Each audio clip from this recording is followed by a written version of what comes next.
വെള്ളിയാഴ്ചൻ്റെ കേട്ടോ എല്ലാ ഐറ്റവും ഉണ്ട്. ഇനി ഐറ്റംസ് ഇല്ലാറുണ്ട്. സ്രാവ് മുതൽ ഏതർ വലിയ ടൂന യെല്ലോ ടൂന 40 കിലോ 50 കിലോ ഉള്ള യെല്ലോ ടൂനയാണ്.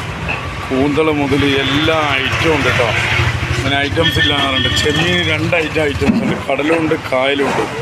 നെത്തലെല്ലാം 160 ഉറുപ്പ്യുള്ളൂ കേട്ടോ. നെത്തോലി വില ചോദിച്ച് വാങ്ങിയാൽ പാളിപ്പോവില്ല. എല്ലാ ഐറ്റവും ഉണ്ട്. എവിടെ കാണാത്തോലിക്കും കേൾക്കാത്തോലിക്കും വിട്ടുകൊടുക്കുക. സൂത എല്ലാ ഐറ്റവും ഉണ്ട്. വട്ടപ്പാര, ചെറിയ മാന്തൽ, വലിയ മാന്തൽ, മുള്ളന്, അയില ചെറുതുണ്ട് വലുതുണ്ട്. മത്തി 160 ഉറുപ്പ്യല്ലേ? മത്തി 160 അല്ലേ? ഇന്നലെ 180 വിറ്റ മത്തി 160 ആയി. പറഞ്ഞു ഓരോന്നും ഓരോ ഐറ്റം. വെള്ളിയാഴ്ചയാണ് കേട്ടാ. വെള്ളിയാഴ്ച ചോദിച്ച് വാങ്ങിക്കോളി കേട്ടാ. ചോദിച്ച് വാങ്ങിക്കോളി. വേപ്പൂർ ഫിഷിൽ കാണാത്തോലും അറിയാം.